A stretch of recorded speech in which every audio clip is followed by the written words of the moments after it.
Hello guys, কেমন আছো সবাই? আশা করি সকলে খুবই ভালো আছো। আজকে আমরা সবচেয়ে আলোচিত এবং সকলের ভালো লাগার প্রিয় মালায়ালাম সিনেমা চার্লি সম্পর্কে জানবো।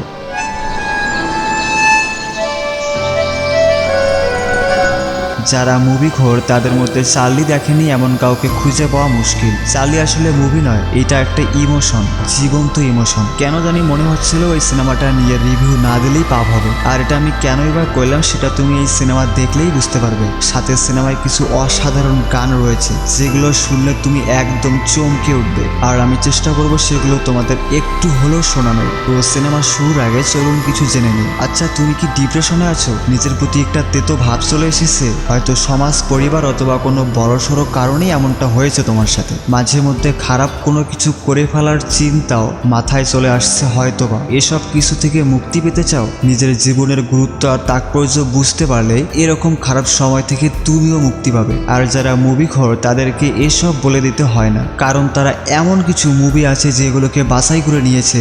যখনই এমন পরিস্থিতি আসবে তখনই বসে যাবে ডিপ্রেশন কিলার নিয়ে। ঠিক তেমনই একটা ডিপ্রেশন কিলারের নাম হলো চার্লি। তো সিনেমার শুরুতেই দেখা যায় তেশা নামের একটি মেয়েকে, যে ব্যাঙ্গালোর থেকে তার বাসায় চলে আসে। আর এই মাইয়াই হচ্ছে এই সিনেমার মেন হিরোইন। তো সে বাসা যাওয়ার পর সেখানে জর্জি নামের একটা ছেলেকে দেখা যায় এবং জানা যায় যে তাদের দুজনের আগে থেকেই প্রেম ছিল। আর এখন ছেলেটি চাচ্ছে তেশাকে বিয়ে করতে, কিন্তু তেশা চায় না তাকে বিয়ে করতে। এরপর সেখানে তেশার মা চলে আসে, আর সে অনেক রাতে বাসা আসাতে তাকে অনেক বকা দেয় এবং সাথে জর্জিকে বিয়ের কথাও বলে। কিন্তু তেশা রাজি না হলে তার মা বলে যে এবার তাকে বিয়ে করতেই হবে। একটু পর বাইরে দেখা যায় সবাই অনেক মজা করছে। তো এই সুযোগে তেশা একটি ট্রাকে করে বাসা থেকে পালিয়ে আসে। আর এখানে উল্লেখ্য, এটা শুধু তার দাদি জানতো, কারণ সে আসলে কোনোভাবেই চাচ্ছিল না জর্জিকে বিয়ে করতে। এবং রাস্তায় সে অনেকের কাছে লিফট চায়, কিন্তু কেউ তাকে লিফট দেয় না। হঠাৎ একটি ছেলে আসে আর তাকে বাইকে করে লিফট দেয়। এবং এই বাইকের ছেলেটাকে তোমাদের অবশ্যই মনে রাখতে হবে, কেননা ছেলেটি আসলে কি সেটা একদম শেষে গিয়ে সহজেই বুঝতে পারবে তুমি, ঠিক আছে? তো এরপর ছেলেটি তাকে নামিয়ে দিয়ে চলে যায়, আর তেশা চলে যায় তার বান্ধবীর কাছে। তখন তার মা তাকে ফোন করে জিজ্ঞেস করে সে কোথায়। তেশা বলে আমি বিউটি পার্লারে আছি। তার মা বলে এখানে তো আশীর্বাদ শুরু হয়ে গেছে, জলদি আসো। তখন সে বলে 10 মিনিটের মধ্যে আসছে। আর এই বলে সে তার ফোন বন্ধ করে সিম নষ্ট করে দেয়। তো গাইস, বুঝতে পারছো সে নিজেও কম বাউন্ডুলে না, দুপায়ে দুরকম জুতা পড়ার মতো মেশে, যার নিজের জীবনটা চলে পরিকল্পনা ছাড়া। কোনো রকম পরিকল্পনা করতে চায় না সে। এরপর তার বান্ধবীর কথা মতে যেতে থাকে একটি ভাড়াটিয়া বাসাতে থাকতে। যাওয়ার পথে সে সেখানকার সব মানুষজন আর আশেপাশে সব দৃশ্য দেখে মুগ্ধ হয় এবং এখানে একটি অসাধারণ গান হয় যেটা শুনলে তোমার মন একটু হলেও ভালো হবে, কথা দিচ্ছি। কারণ আশেপাশে সবকিছু যেমন শীতল ছিল ঠিক তেমনই তোমার মনটা শীতল হয়ে যাবে। আচ্ছা, গানটি একটু শোনা যাক।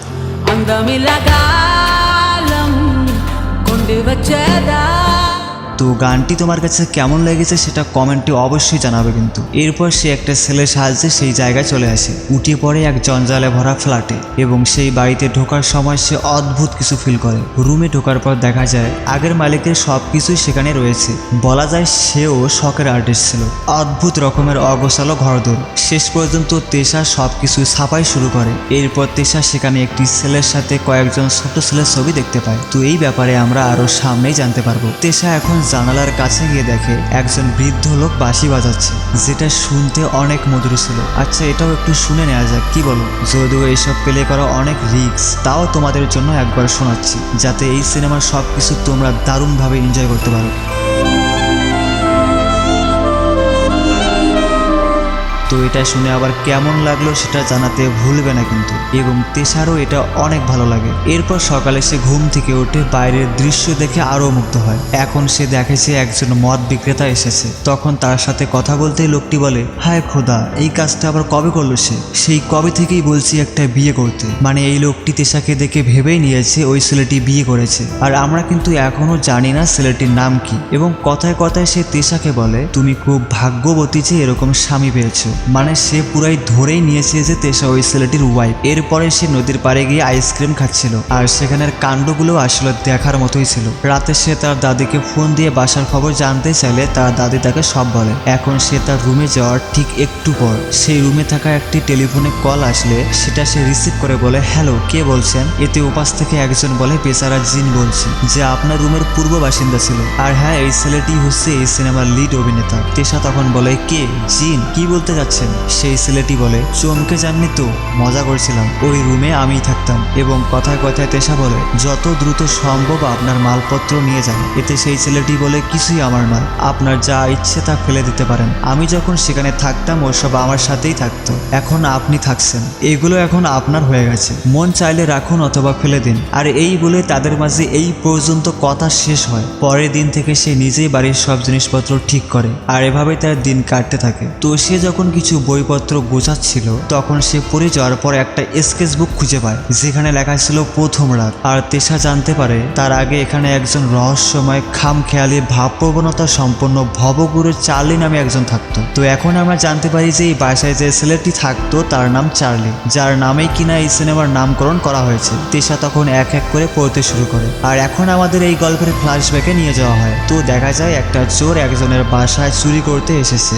চুরি করার সময় বাসার লোকটি চোরকে ধরে ফেলে। আর এই ছেলেটি হচ্ছে এই সিনেমার লিড অভিনেতা, নাম চার্লি। তো তখন সে চোরকে ছুরির ভয় দেখিয়ে বলে, বল তোকে পুলিশে দেবো নাকি আমি পেটাবো? চোর বলে, আপনিই মারেন স্যার। সে বলে, ছুরি মেরে মুরব্বা বানাবো নাকি তেলে ভাজবো? আচ্ছা ওসব বাদ, তোর মালটাই কেটে দিই। চোর বলে, স্যার আমি অবিবাহিত। চার্লি বলে, বিয়ে করলেও বউ রেখে চুরি করতে বের হতে পারবি? চোর বলে, না স্যার বের হবো না। চার্লি বলে, বাদ দে, তোর বিয়েরই দরকার নেই, তোর ওই মাল লাগবে না। চোর বলে, কসম স্যার আজ যাবো না। এরপর চার্লি বলে, রান্না করে গিয়ে দেখ মাংস আছে নিয়ে আয়। এখন তাদের মধ্যে কথা বলার পর তারা দুজনে অনেক ক্লোজ হয়ে যায় এবং দেখা যায় চার্লিও তার সাথে চুরি করতে বের হয়। তার আগে তারা দুজনে রাস্তায় হিসু করে নেয়। সেখান থেকে তারা একটা বাসার উপরে উঠে ভিতরে ঢোকার চেষ্টা করে। চোরটি তখন সেই রুমের ভিতরে কিছু একটা দেখে ভয় পায় আর সেটা লুকানোর চেষ্টা করলে চার্লি তখন নিজেও দেখে আর সেও অবাক হয়। কিন্তু এরপর ঠিক কি হয় সেটা আমাদের আপাতত দেখানো হয় না। এখন আমাদের বর্তমানে নিয়ে আসা হয় এবং তেশা দেখে যে এখান থেকেই এর গল্প শেষ।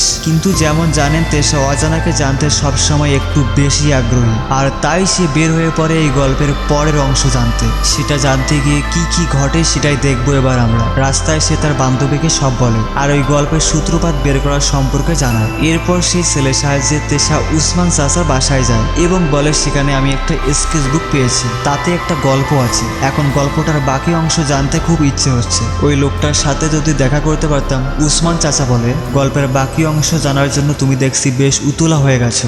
সাথে তিনি তেশাকে কিছু আর্ট দেখান যেগুলো কিনা চার্লি এঁকেছিল। আর এসব দেখে তেশা অনেক মুগ্ধ হয় এবং ছেলেটির প্রতি সে ইমপ্রেস হতে শুরু করে। কিন্তু উসমান চাচা এটা বলতে পারে না যে ছেলেটি এখন কোথায় আছে, তবে এটা বলে যে ছেলেটি ফিরে আসলে প্রথমে ডেভিডের কাছেই যাবে। তো সেখানে যাওয়ার পথে সে তার দাদিকে এই গল্পের ব্যাপারে জানায় এবং সেখানে ডেভিডের সাথে দেখা হলে ছেলেটির ব্যাপারে জানতে চায়। তখন ডেভিড একটি পুরনো পত্রিকা দেয় যেখানে লেখা ছিল ছেলেটি মৃত।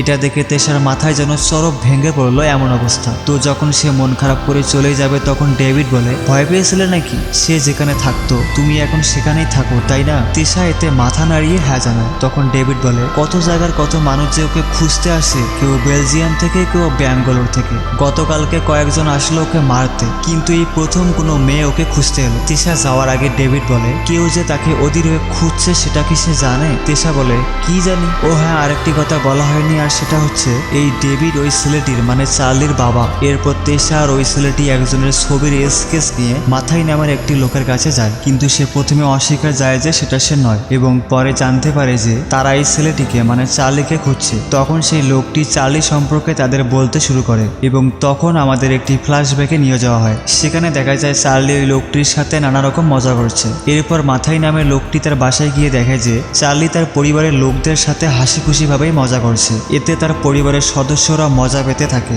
আর মাথায় এসব দেখে অবাক হয়ে যায় এবং যখন মাথায় রুমে আসে তখন চার্লি তাকে বলে যে দেখো আগামী উৎসবের আগেই তোমার মেয়ে সুস্থ হয়ে যাবে, তখন আমরা সবাই মিলে চার্চে যাব, ঠিক আছে না আনাম্মা? মানে এই মেয়েটির নাম ছিল আনাম্মা আর সে শারীরিকভাবে অসুস্থ ছিল। গাড়িতে যাওয়ার পথে রাস্তায় তারা গাড়ি থামিয়ে কথা বলে এবং দেখা যায় সেখানে গাড়ি থেকে নেমে একটি মহিলা আসে যার নাম মরিয়ম। একটু পর তারা সমুদ্রের মাঝে চলে আসে, কারণ ওই মহিলাটি বলেছিল সে সমুদ্রের মাঝে যেতে চায়, তাই তাকে নিয়ে আসে চার্লি। সেখানে তারা সমুদ্রে মাছ ধরে এবং সেই মাছ কেটে ওই মহিলার জন্মদিন পালন করে। এতে এই মহিলা প্রচুর অবাক হয়, সাথে অনেক খুশিও হয়। এরপর তারা সবাই সেখানে মজা করে অসাধারণ কিছু মুহূর্ত কাটায়। তো তারা যখন এদিকে গল্প করছিল তখন এই মহিলাটি নৌকার এক পাশে দাঁড়িয়ে সবকিছু উপভোগ করছিল, কিন্তু একটু পর তারা দেখতে পায় যে মহিলাটি নৌকায় নেই। তার মানে বোঝাই যাচ্ছে তিনি সমুদ্রে ঝাঁপ দিয়েছেন। আসলে এই মহিলার কাহিনীটা হচ্ছে যে তার স্বামী একজন খারাপ লোক ছিল যে কিনা তার বউয়ের রোগের মাধ্যমে ব্যবসা করে টাকা কামাতো এবং পরে জানা যায় যে এই মহিলার এইডস হয়েছে। কিন্তু যেমন জানেন এই রোগের তেমন কোনো চিকিৎসা নেই, তাই যে কয়দিন তিনি বাঁচে আর কি,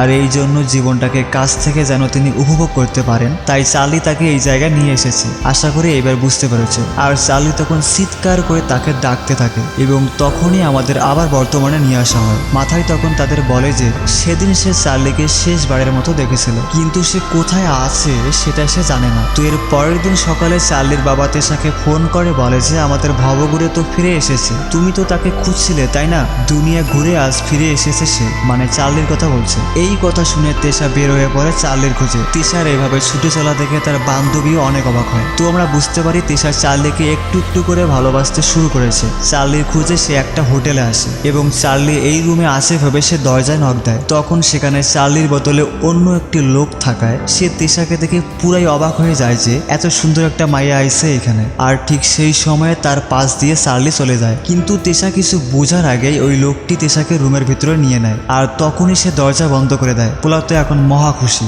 যে এরকম একটা সুন্দরী মাইয়া এখন তার দখলে। ঠিক তখনই তেশা বলে দরজা খোল বেটা, দরজা খোল বলছি, এবং একটা থাবরানি খাওয়ার পর সে নিজেই দরজা খুলে দেয়। তেশা তখন দৌড়ে যেতে থাকে চার্লির খোঁজে, আর চার্লিও তখন চলে যাবেই প্রায়, তাই সে বাইরে এসে তার কাছে যেতে শুরু করে। কিন্তু ইতিমধ্যেই চার্লি গাড়ি নিয়ে যেতে শুরু করে আর চার্লি কিন্তু তাকে দেখে ঠিকই, কিন্তু তেশাকে সে এড়িয়ে যায়। তো কথা হচ্ছে চার্লি কেন তেশাকে ইগনোর করলো আর কেন বা তার সামনে ধরা দিচ্ছে না সেটা আমরা আরো সামনেই জানতে পারবো। তেশা এরপর হোটেলে এসে এই ছেলে থেকে জানতে পারে যে রুম নম্বর 66-তে সুজনের কাছে এক কলেজের মেয়ের আসার কথা ছিল, আর ম্যানেজার ভেবেছে আপনিই সেই মেয়ে। কথায় কথায় তেশা চার্লির কথা বলে যে সে আবার কখন আসবে, কিন্তু সে বলে যে সে জানে না। তখন সে একটু আগে ঘটে যাওয়া একটা ঘটনা তেশাকে বলে। তো আমরা দেখি যে ছেলেটি যখন দাঁড়িয়েছিল তখন একটি লোক তার মেয়েকে নিয়ে আসে এই হোটেলে এবং তাকে খারাপ লোকদের হাতে তুলে দেয়, আর তখনই এই ছেলেটি দেখে ফেলে। এবার সে দৌড়ে যায় চার্লির কাছে যেখানে চার্লি গান শুনছিল। ছেলেটি তখন তাকে বলে ওই মেয়ের কথা যে তার বাবা তাকে এইখানে নিয়ে এসেছে। এতে চার্লি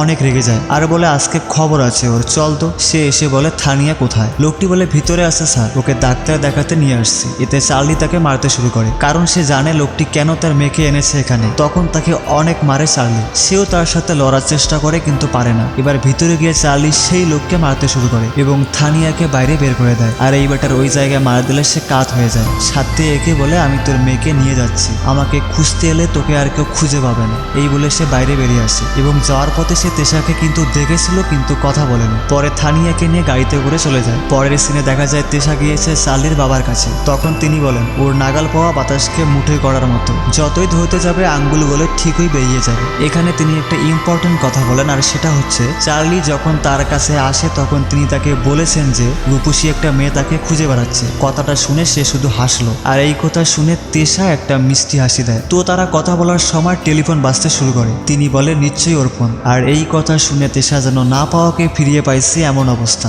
আর তিনি বুঝতে পারেন তেশার মনের অবস্থাটা। তারা দৌড়ে যায় ফোন ধরতে। তখন বাপ বেটায় কথা বলতে থাকে। কথা তিনি বলেন আর শোন ওই মেয়েটা এসেছে। চার্লি বলে কোন মেয়ে? তিনি বলেন ওই দিন তোকে বলেছিলাম না ওই মেয়েটা এসেছে।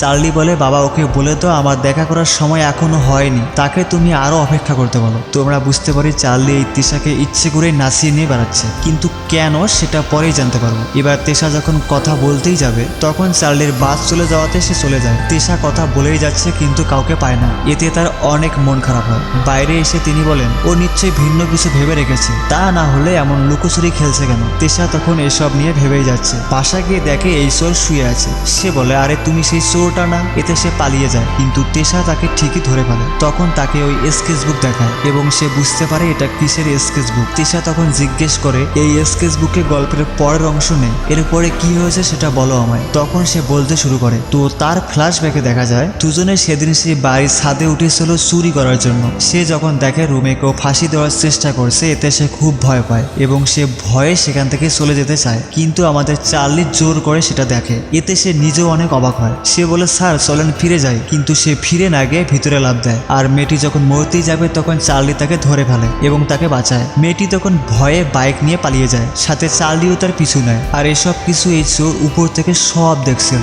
চার্লি তখন একটি গাড়ি থামিয়ে উঠে পড়ে এবং সেই মেয়েকে ফলো করে। আর তখনই আমাদের আবার বর্তমানে নিয়ে আসা হয়, কারণ এরপরে ঠিক কি হয়েছিল সে তা জানে না। এই নিয়ে তেশা ভাবতে থাকে যে আর কিভাবে সে ওই গল্পের বাকি অংশ জানতে পারবে। এরপর সেই চোর তেশাকে ওই বাসায় নিয়ে যায় যেই বাসায় মেয়েটি মরতে যাচ্ছিল। তখন সে তেশাকে বলে, দিদি আপনি স্যারের কি হন? কিন্তু তেশা কিছু বলে না, শুধু হাসে। আর সে বুঝতে পারে তাদের দুজনের মধ্যে কিছু চলছে। সেই বাড়িতে গিয়ে সে একজন বৃদ্ধ লোকের থেকে ওই মেয়ের বর্তমান ঠিকানা জেনে নেয়। পরে সে তার বান্ধবীর সাথে দেখা করে। তখন তার বান্ধবী বলে, কানির বাড়িতে গিয়েছিলি কেন? মানে ওই মেয়েটির নাম ছিল কানি। তেশা বলে, সেখানে গিয়েছিলাম ওই গল্পের শেষটা জানতে। মেয়েটি বলে, একটা গল্প আর একটা মানুষ যাকে জীবনও দেখিসনি তুই। এত পাগল হওয়ার মতো কি আছে ওই গল্পে? তখন তেশা বলে, যাই আছে তা শুধু আমাকেই পাগল বানাতে পারে। এবার সে বাসে করে সেই ঠিকানায় যায় যেখানে কানি থাকে। সে যেতেই থাকে। সেখানে গিয়ে সে দেখে ছোট বাচ্চারা লুকোচুরি খেলছে এবং তখন সে ওই পিচ্ছি মেয়েটিকেও দেখে যাকে কিনা চার্লি সেদিন নিয়ে এসেছিল। তাকে দেখে তেশা একটু হাসে। এবার তার সাথে দেখা হয় কানির। তখন তেশা তাকে সেই স্কেচবুক দেয় আর বলে গল্পটাতে ওই দিন রাতে কি ঘটেছিল তার বলা হয়নি। মানে ডিরেক্টলি এটা বোঝায় যে এরপরে আসলে কি হয়েছিল সেটা সে জানতে চায়। তখন কানি বলে, একটা গল্পের শেষটুকু জানতে এত দূর আসলেন? তেশা বলে, ঠিক গল্প নয়, এই গল্প যে লিখেছে তার খোঁজে আমি এসেছি। মানে চার্লির কথা বলছে। পরে রাতে সেখানে সবাই মিলে ডিনার করে। আর এই লোকটির নাম হচ্ছে কুঞ্জাপ্পান। এখান থেকে আমরা জানতে পারি যে তিনি থ্রেসিয়া নামের একজন মেয়ের সাথে প্রেম করত, কিন্তু আর্মিতে থাকার জন্য তাকে বিয়ে করার সময় পাননি। এবং তিনি এটাও জানতে পারেন যে সেই মহিলার বাসা যেহেতু নদীর পাড়ে ছিল, তাই এক বিশাল বন্যায় তাদের পুরো এলাকা ভেসে যায়। কিন্তু সেখানে গিয়ে তিনি তার দেখা পাননি। পরে সিদ্ধান্ত নেন যে তিনি চিরকুমারই থেকে যাবেন। তো বুঝতে পারছো কিরকম ভালোবাসা ছিল তার প্রতি। এরপর বাইরে তেশা তার বান্ধবীর সাথে কথা বলছিল। তখন কানি তাকে বলে, তেশা কাল সকালে আমাদের এক জায়গায় যেতে হবে। তাই পরের দিন তারা বাইকে করে সেই জায়গায় যায়। সেখানে তেশা সেই রাতের কথা জিজ্ঞেস করলে কানি তখন বলতে শুরু করে। তো দেখা যায় কানি তো যাচ্ছিল বাইক নিয়ে, তার পিছনে চার্লিও তাকে ফলো করে। এবার সামনে গিয়ে তাকে থামিয়ে দেয় এবং বলে, দেখো আমি কেবল সরি বলতেই এসেছি। আমি জানি অনুমতি ছাড়া কাউকে আত্মহত্যায় বাধা দেওয়াটা আমার অধিকারে নেই, সে কারণেই আমি ক্ষমা প্রার্থী। এখন তুমি যেতে পারো। কিন্তু দুর্ভাগ্যবশত কানির বাইক নষ্ট হয়। তখন সে রেগে একটু সামনে এগোয়। এতে চার্লিও তার পিছু নেয়। সেখানে কিছু ছেলেকে দেখে চার্লি বলে যে আমরা ধীরে ধীরে পিছিয়ে গেলেই মঙ্গল। আমি এমন তাগড়া 5 জনের সাথে স্লো মোশনে ফাইট করতে পারবো না, এখানে দাঁড়ানো ঠিক হবে না, চলো। তখন তারা ফিরে আসে। এবার চার্লি তার বাইকের চাবি নিয়ে চলে যায়। এতে কানিও তার পিছে যায়। সেখানে চার্লি তাকে তারা দেখিয়ে বলে, দেখো কত সুন্দর তারা, আর কত সুন্দর এই পৃথিবী, এসব না দেখে মরে গেলে জীবনটাই বৃথা। এভাবেই চার্লি তার মধ্যে বেঁচে থাকার আকাঙ্ক্ষা জাগিয়ে তোলে। আর এর জন্য কানি তাকে একটু বিশ্বাস করতে শুরু করে। এবার বাইক কে চালাবে সেটা নিয়ে কথা হচ্ছিল। তো চার্লি নিজেই বাইক চালাবে ঠিক করে। তখন তারা বাইকে করে যেতে থাকে। তারা পাহাড়ি এলাকায় চলে আসে। সেখানে চা খাওয়ার সময়ও চার্লি মজা করে এবং এই জায়গায় কানিকে নিয়ে আসে আর এখানেই থাকতে বলে তাকে। এখানে তারা সবাই অনেক মজা করে।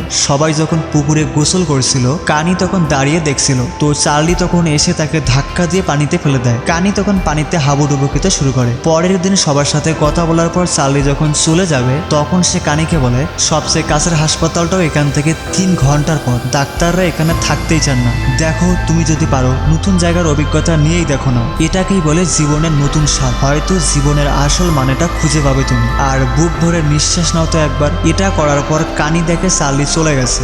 এখন আমাদের আবার বর্তমানে নিয়ে আসা হয়। তো এই ছিল সেই গল্পের পরের অংশ, যেটার জন্য তেশা এত দূর এসেছে। এসব কিছু শোনার পর চার্লির প্রতি তেশার ভালোবাসা আরো কয়েক গুণ বেড়ে যায়। পরে তারা বাইকে করে ফিরতে শুরু করে। রাতে তেশা তাকে বলে, যাবার পর আবার কতদিন পরে এসেছিল সে। কানি বলে, এক রাতে হঠাৎ এসে থানিয়াকে রেখে আবার চলে গেল, আর আসেনি। পরের দিন তেশার ঘুম ভাঙলে বাইরে গিয়ে দেখে যে তার মা এসেছে তাকে নিতে, কারণ তিনি জানতে পেরেছেন যে তেশা এখানেই আছে। তখন তেশা অবাক হয়। জর্জি তখন তার মাকে বলে, মা তুমি যাও, আমি তেশাকে নিয়ে আসছি। তখন জর্জি তেশাকে বলে, এই জায়গাটা তার, তাই না? তোর যা স্বভাব, ওকে খুঁজতে এখানে চলে আসাটা অবাক হওয়ার কিছুই না। মানে সেও জানতে পেরেছে তেশা একজনকে খুঁজতে এখানে এসেছে। সামনের 27 তারিখে আমার বিয়ে, সম্ভবত একমাত্র তুই সবার পরে পেলি খবরটা। আমার বিয়েতে তুই থাকবে এই চাওয়াটা কি আমার ভুল বলতো? পরে সে কানিকে বিদায় জানিয়ে চলে যায়। গাড়িতে তেশা ভাবতে শুরু করে সে হয়তো চার্লিকে হারিয়ে ফেললো, কিন্তু আসলে কি তাই?